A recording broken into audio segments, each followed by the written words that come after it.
Welcome to the show that looks at truth, fiction, and reality with a smirk.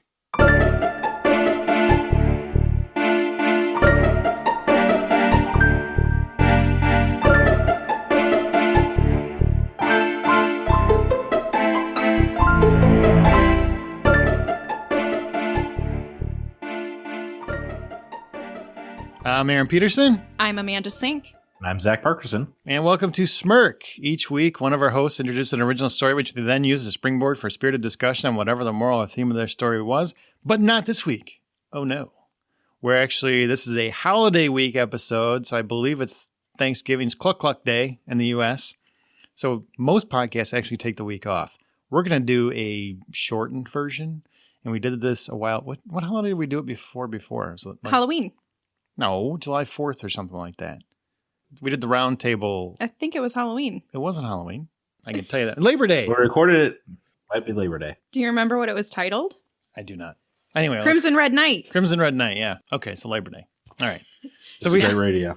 Yeah, this is great radio. All right, we did it for Labor Day, so we're going to do it again. We're going to do this kind of like as our holiday thing because we're not taking the week off, but we're also not doing a full episode. So here's how it works. Last time we did 7 rounds where each one of us added a sentence to craft a complete story. We started, went around, and we went around, and we went around. Well, I say we up it. I think each time we got to raise the bar a little bit. So this time we go 8 rounds. Okay. Right? We go 8 times around. I think, Amanda, you started last time.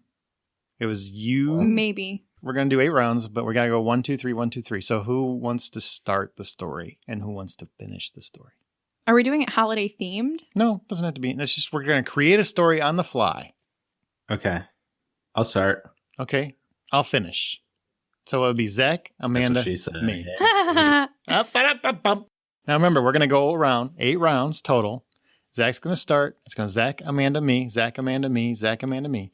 And then we're going to see what kind of story we come up with. And it can go anywhere. You can take it anywhere you want. Maybe you want to challenge the person after you to come up with some kind of, like, where are you going to take it from here? Let's have some fun. Zach, start us off.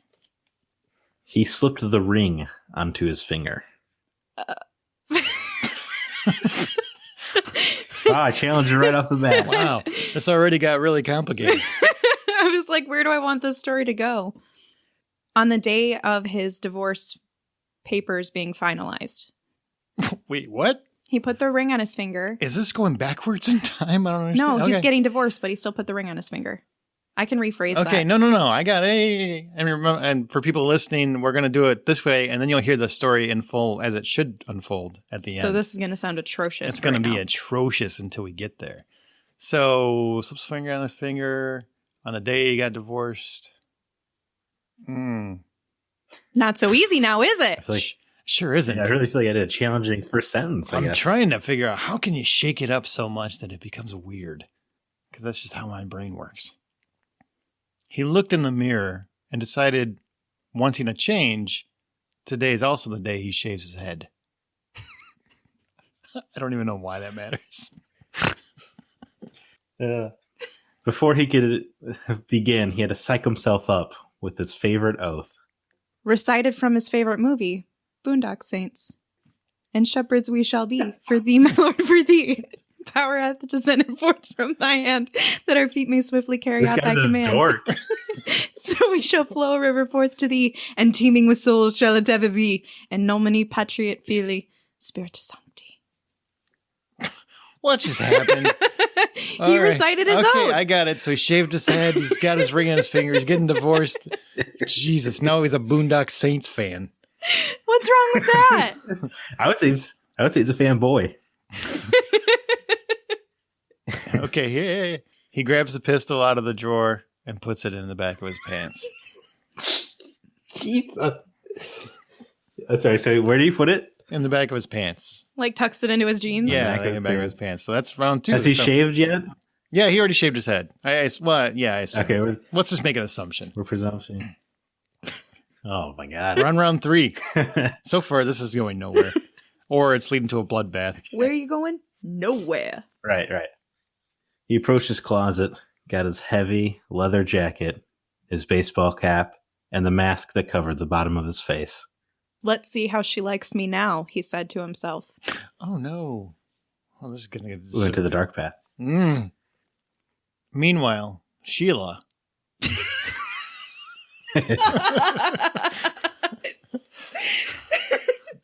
Sheila sucks. Meanwhile, Sheila gets out of her car and sees the door to her soon-to-be ex-husband's house wide open. Noticing the car pulling up, Terry slips out the back door. The car hits Sheila, and she squeals in pain. What car? He said there was a car. Somebody said there was a car coming up, noticing the car. No. Isn't that what he said? No, he said the guy went out the back. Yeah, but he said noticing the car. Because he saw Oh, wait, Sheila. it's her car. He basically jumped back in time a few minutes. God. I'm sorry, I thought you meant there was another car. Why does everybody want to kill Sheila? Sheila sucks. Sheila walks inside, goes to his closet, and notices the bag of money is gone. Bunch of crooks, these people. Sheila notices the back door is open as well. So she takes the pistol out of the back of her pants and lunges forward. Oh, my God. Round 5. We're starting round 5. So much stuff in people's pants. Yeah, we got to speed up this. No, we're good. Terry already knew what Sheila was thinking, so he leaned himself against the back wall of the house, waiting for her to come through the door. Oh, snap! As Sheila steps out, she raises her weapon to his kneecap and pulls the trigger, simultaneously being shot by Terry. Sheila falls down dead.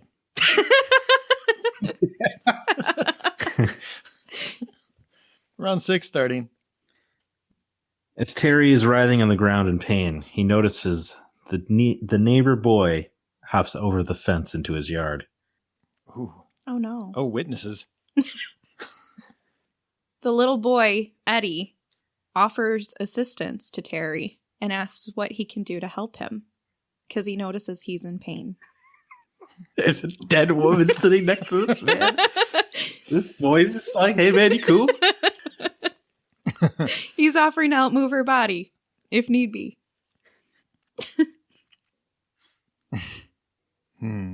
As Terry looks up, he sees the boy pick up Sheila's gun and aim it at his head. Oh, Round 7. Terry knows he can't hesitate. So as soon as the gun is lifted, he shoots the boy right between the eyes. Oh, snap. Terry hears sirens, as someone must have called the police, so he flees from his house carrying the bag of money. An hour later, Terry arrives at his friend John's house. Bleeding, but rich.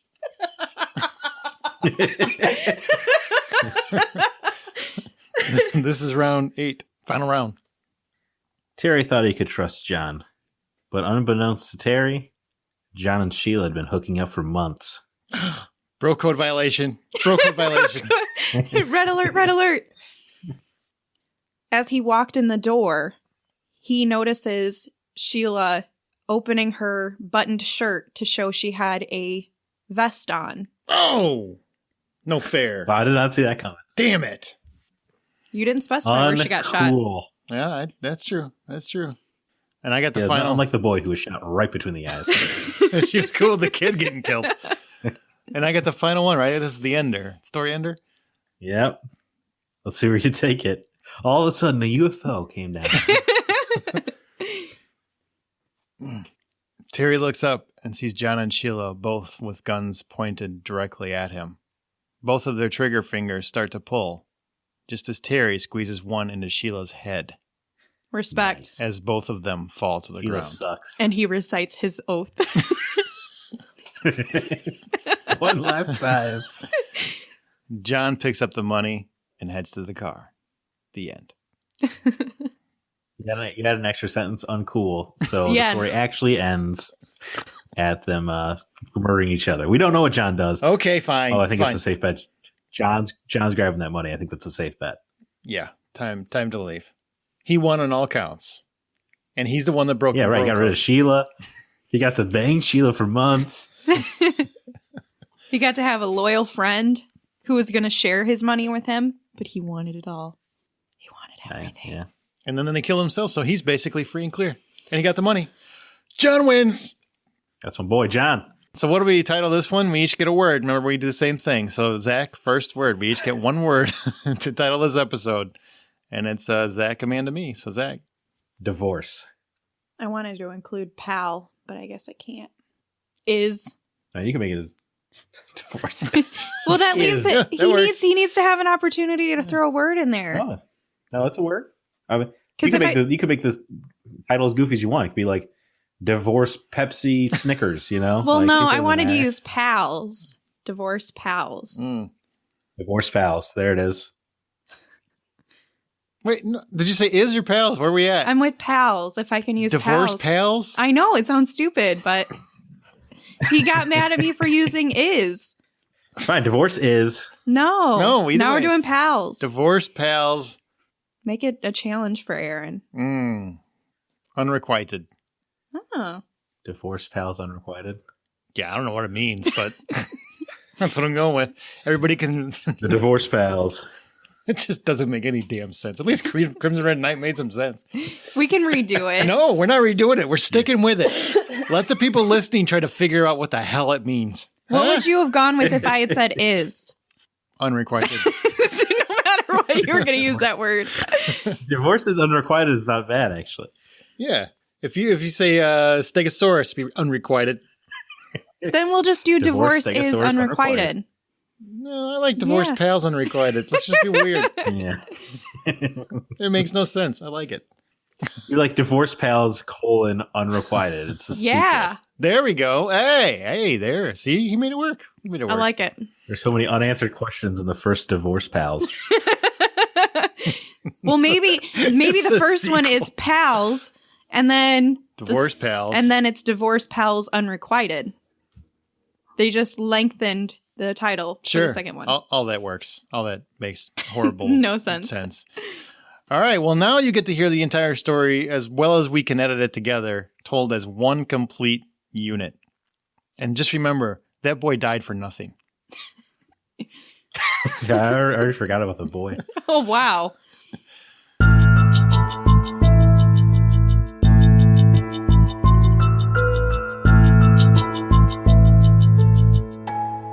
He slipped the ring onto his finger.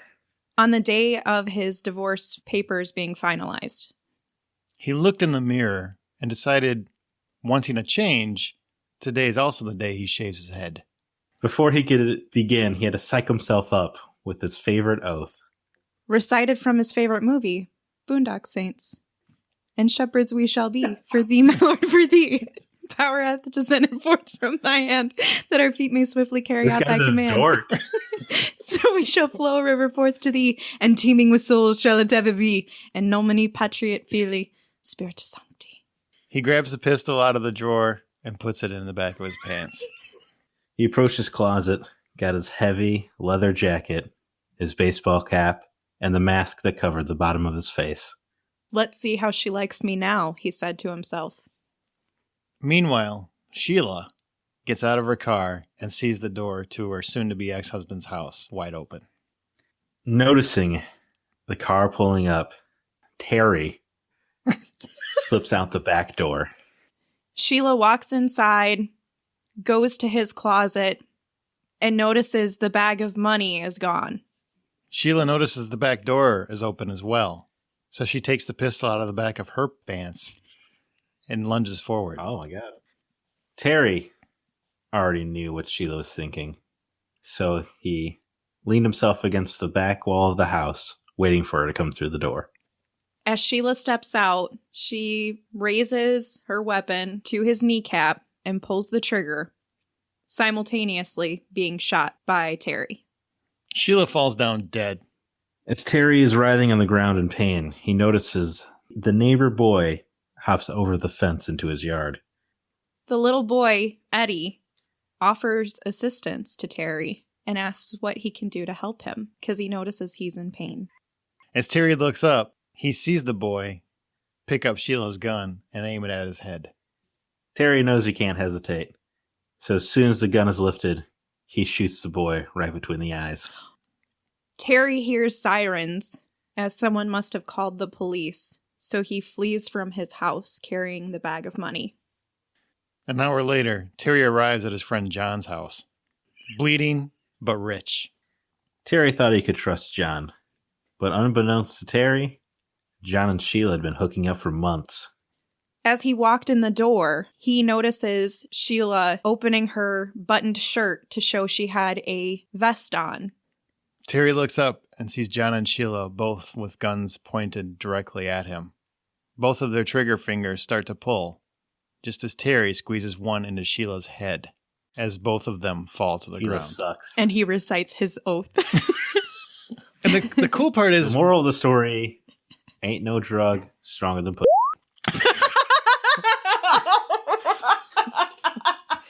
Well, that'll be fun to be muted. Can you mute it right after the P? Yeah, probably. The best part about this is the way we reference so many recent stories because we recorded them early. I don't know, because of the order, this will be Thanksgiving week. I don't know if all the stories will have landed by then. So this might be even funnier after you listen to future episodes. I don't know. That's hysterical. All I know is Sheila sucks. Bye, Sheila. All right, well, there you go. That was our story this week. There's no debate or moral or questions or anything else unless you guys have something you want to talk about with this fantastic tale we told. Sheila's gone. I'm happy. Poor Sheila. Not poor Sheila. Sheila put herself in that position. Twice. She dodged a bullet, literally. And then she got one in the brain. John That explains why she didn't want Terry to run off to the gold mine. She didn't want Terry and John talking too much. Spoiler alert, we don't know when that episode will air. It would be even funnier if they don't know. If the episode Pals hasn't aired yet, sorry. It really feels like it might need to go first. I think it does at this point. Pals and then divorce pals. There you go. Yes. There you go. It has to come out the week before. All right. The Pals duology. Well, I think that's going to do it for this episode of Smirk. I hope you guys have a wonderful holiday, and we're looking forward to more stories coming up. Eat so much food. Oh, my God. Do it. Just eat. Stuffing and cheesy potatoes and cranberry sauce and turkey and ham and bread and... Whoa, easy. Easy. So hungry. Tubs of fun. Tubs simmer of fun. Simmer down. Tubs of fun. Cheeks so plenty. All right. Well, as our show goes, we'll occasionally pick listener stories to read and discuss on Smirk. If you'd like the chance to have yours read, email it to mystory@smirkpodcast.com. I would say review us, but I don't know how this one's going to come out, so don't base it on anything from this episode. It was just having fun. I hope you guys enjoyed it. And as you write your own life story, always remember to tell it with a smirk.